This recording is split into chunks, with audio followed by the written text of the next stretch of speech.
Let's go now to Blanca in Indiana. Hi, Blanca. Hello, Patrick. Good morning. I'm I'm going to say confused. Right now, I'm in the process of getting divorced.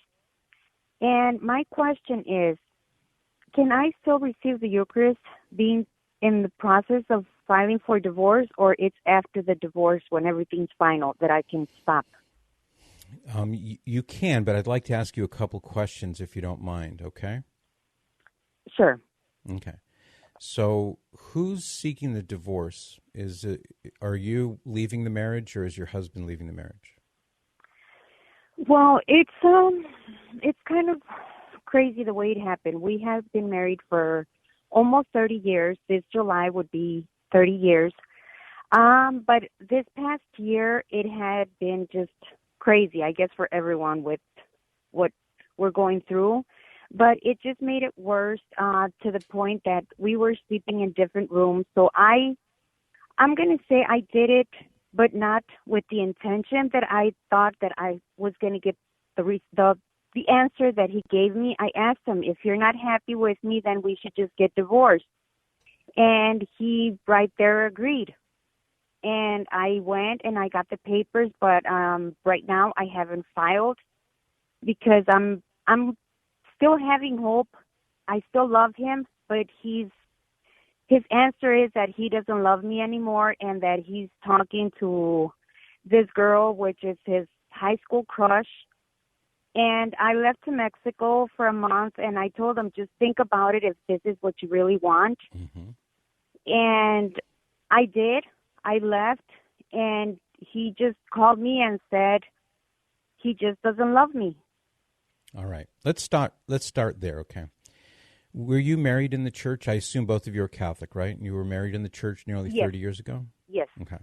Do you remember, cast your mind back to that day, and do you remember when you were standing there at the altar and the priest who was officiating, he asked you certain questions, and you and your husband both publicly promised to stay with each other in sickness and in health, for better or for worse, till death do us part? Do you remember that?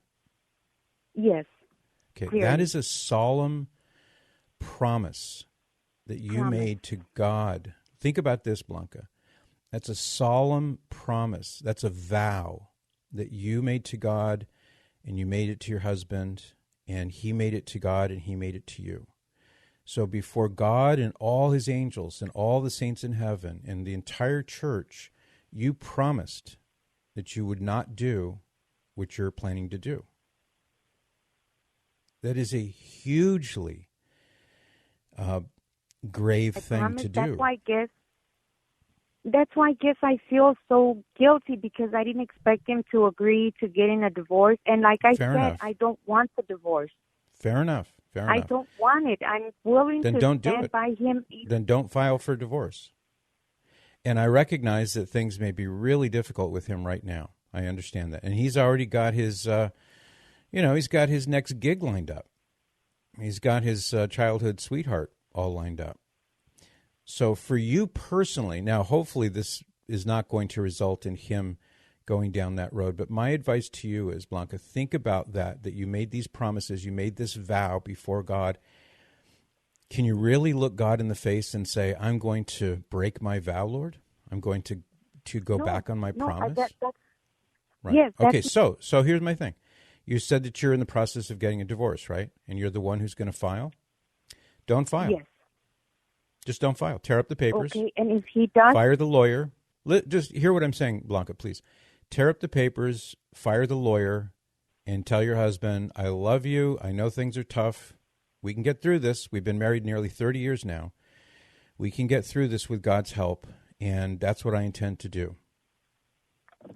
Now, Patrick, this is the pain that I have because, since last year, that's what I'm saying, that all this roller coaster, he points all the finger at me. He said I turned into God 100% because I pray the rosary every night for, I have so many things on my plate that it's to the point that they're sort of like, okay, I can't argue with that. So you don't have to. like... You don't have to. But My advice he's is, though, telling this, me that Blanca. I'm the one that changed because I'm so much into church. I try to That's do my okay. best as a Christian, That's and okay. he's That's just okay. that's Here's what I'm trying to get to, though. Okay.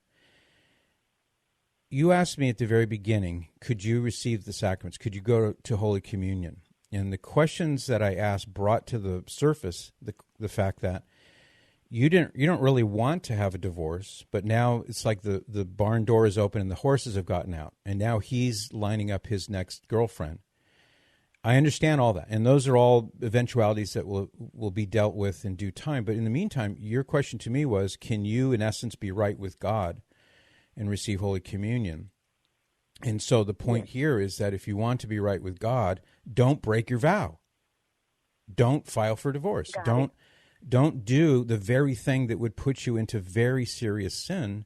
And yes, of course you can go to communion.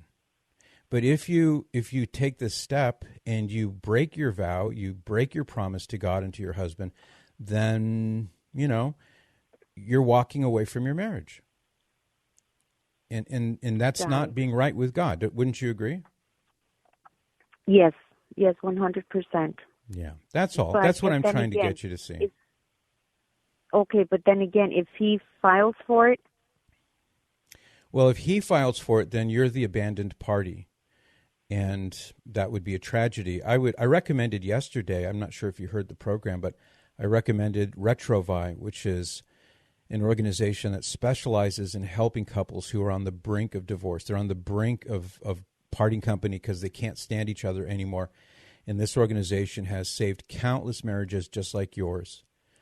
Write this down, please, if you have a pen handy. Please write down helpourmarriage.org. helpourmarriage.org. Right. Helpourmarriage.org. Now, my advice would be when we hang up, call them and just say, it's going south. And if you can get your husband to go on a weekend with you, say, honey, before we dynamite this whole thing, this 30 years worth of togetherness, can we please just go on a weekend and kind of sort things out and pray that he'll say yes. And if he does, then go on a weekend. They have them all over the country. And this organization, if anybody can help you put this back together again, this group can do that. And they have miracle stories of marriages that were all but completely destroyed and they were restored and the couples are happy again. Okay? Oh, my goodness. You're a blessing. Well, thank God, right? Fight for your marriage. Fight for it. Don't just go along. Don't just sit back and let it implode. Fight for it. And ask God to help you fight for it. And ask your guardian angel to help you fight for it. And ask your husband's guardian angel to help you fight for it. Fight for it. Thank you so much. You're welcome. You're welcome. I pray that this will work out well. God bless you.